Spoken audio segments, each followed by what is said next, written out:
I know you guys have had a lot of hands-on time with it in the past over certain levels, and I'm just going to walk you through a little bit of what you're going to see today. What we're going to do today for you is have you sit down and basically play the game from the beginning. We're going to have it time out at about an hour so that everybody can get a chance to actually do this, but you're basically going to be experiencing the game in its retail form where you're going to sit down at home, plug it into your TV, and play it. So let me just hop in. I have one save file here so I can just kind of show you how to navigate. You guys will play through an introductory level, and then eventually you're going to end up at this hub. And basically what this is it's a cosmic observatory, and it acts as your hub world, sort of similar to the castle in Super Mario 64. So you can see we're going to run around over here. Basically, the grand galaxies, as they are called, are sort of located in central domes. This particular one that I went to is called the Terrace. And basically, you go in, you guys probably recognize this if you played any of the other versions. This is a grab star. And when you press A and grab it, you go up and you get a zoom out. And here are the galaxies that you can actually go to.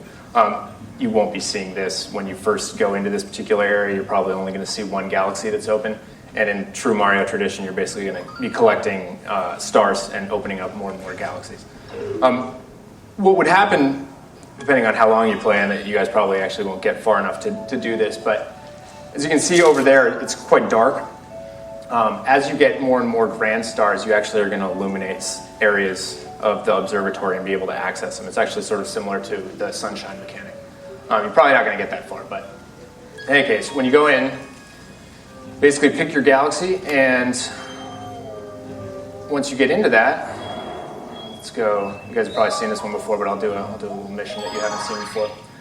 Once you pick which galaxy you're going to go into, you will then basically have the opportunity to do different missions within that galaxy. So the first time you go in, it's probably only going to have the first one, which if you guys are familiar with I think it's probably the E3 version. It was the one where you first got the B suit. This one I've actually beaten all 3 levels, so I'll show you this guy. I always enjoy embarrassing myself in front of large groups of people, so I'll fight a boss here. And most of you will remember the controls, I'm sure, but I'll run over them really quickly just in case anybody hasn't seen them before. You run around with the control stick, of course.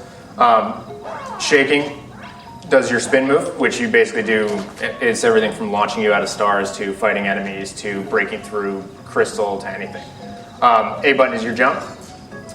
If you press the Z button in midair, whoa, that guy almost got me. You do your ground pound. You can also do your super jump by pressing both at the same time, or running into the wall. And if you're not moving, you can do your backflip. These guys are actually called mandibugs. They've taken over the Honey Hive Kingdom. And of course, with your Wii Remote, you can collect star crystals as they appear. You can shoot them at things with the B trigger. And I don't think we're going to have it, I'm certainly not going to do it in this demo, but you guys know that you can play in co-op mode as well, where you have a second Wii Remote collecting star crystals and firing them at enemies. All right, so let me hop up here. Take a little trip. If any of you guys have seen me do a demo of this before, you know that I'm absolutely in love with the look of this game. I think it's bar none the prettiest game on this system. It's just absolutely gorgeous. And one of the things that it really does for me is it's just sort of a constant sense of wonder as you're wandering around. You really literally don't know what you're going to see next in this game because there's no limits. I mean, you're in outer space, so the team has had total creative direction to basically do whatever they want. So you'll never know what's going to be around the next corner, and you really never know what kind of creatures you're going to be seeing. The story arc, if you can call it, of this particular galaxy is that the bees have been basically taken over by these creatures called mandibugs, which you saw a little one sort of attacking me before. And the head of the mandibugs is right over here. We'll see how badly I can lose to him.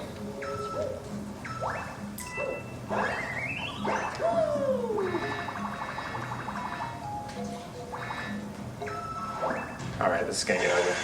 I don't want to hear any heckling either. This is really hard. All right. First, we'll get airborne here. All right. Of course, I'm giving you the hint on how to beat them yourselves, but I trust that you guys are decent enough Mario players that you probably would have figured this out on your own. You can also haul over here, grab onto the honeycomb if you want to wait for him to come back. All right, here we go. Come on! Oh. All right, he's dropping bombs now. Yes. And true Mario tradition. Now he's really fast, and still the last one's going to be really, really hard.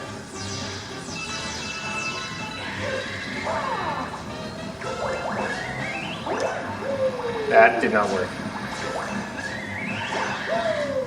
I don't know if you guys remember these dandelions from Jungle Beat, which, as many of you know, is one of my favorite games of all time. Same team, of course.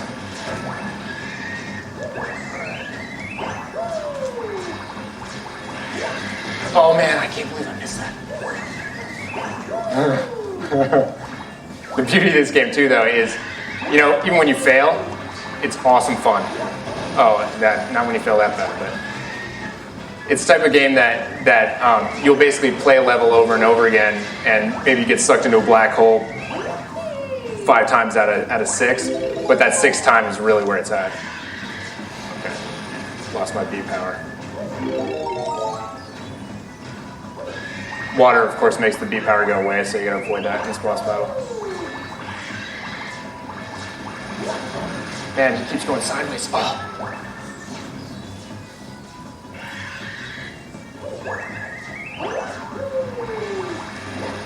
Yes. So there's like no applause. This is the worst crowd. Anyways, you can see that star is clear. That's not some strange, nefarious new star. It's actually just because I've gotten this star before in preparing this demo. So if you play, you can of course play missions as many times as you want to. It's really similar to Super Mario 64 in that sense. And you will, just because it's fun to run around. It's fun to find secrets. Really, there's so much to explore in this galaxy that you're gonna go revisit areas over and over again. Although knowing you guys, since you know that you have an hour limit, I'm sure most of you are just gonna be hauling through it as fast as you possibly can, but such is life. I probably have, what sort of time do I got? Is that about, 10 minutes? I'll show you one more. I'll show you one of the bonus ones. Maybe you guys saw this actually if you've been paying attention to the Japanese homepage that started up. This one I'm really bad at. This is actually a bonus galaxy that you unlock just by finding a secret exit in one of the other areas.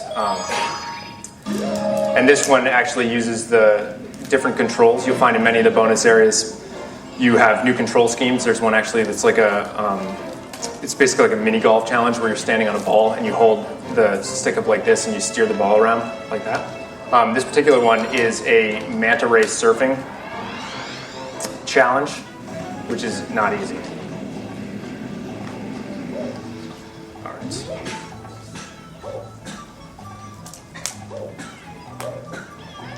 Yes, penguin, yes. Yes, I am back. No.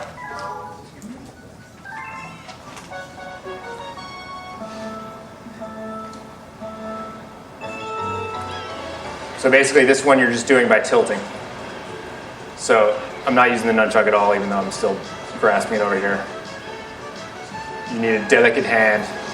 And again, I mean, I'm sure you guys have played racing games before, maybe even water racing games, but the sheer fact that this is just like a suspended, oh man, that's bad. That's what happens when you talk and race at the same time. The fact that it's a suspended, tube of water that makes no sense in the middle of the sky is just, I don't know. I don't know if it appeals to you guys as much as it does me, but I just think it's awesome. You got a little fish wandering around in there.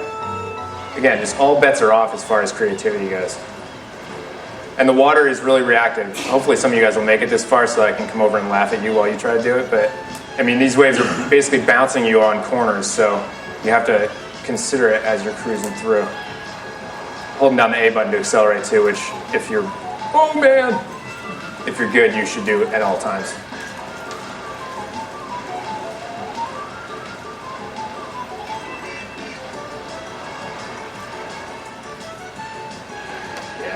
Yes. Oh God.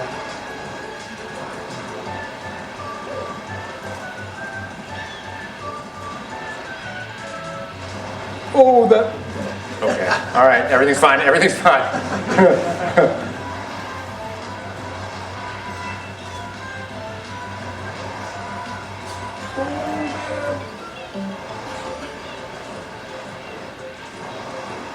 Yes. I guess it was pretty good. Yes, thank you. All right, no, I was just kidding about the applauding. We don't need to do any applauding. Anyways, this is just another example of sort of the constant sense of wonder that you're going to see in this game. You're going to randomly go into galaxies and have that. All of a sudden, it's a new gameplay mechanic that you're going to be doing. And trust me, it happens constantly from start to finish in this game. I can't say enough about how much fun I have playing this game even now. I played even the early levels probably 50 or 60 times in early development, and I still get a big smile on my face when I'm running around. It's really that good. And I'm really excited that you guys are going to get a chance to sort of experience it from the beginning today, because it plunks you right in the middle of the action. It's great.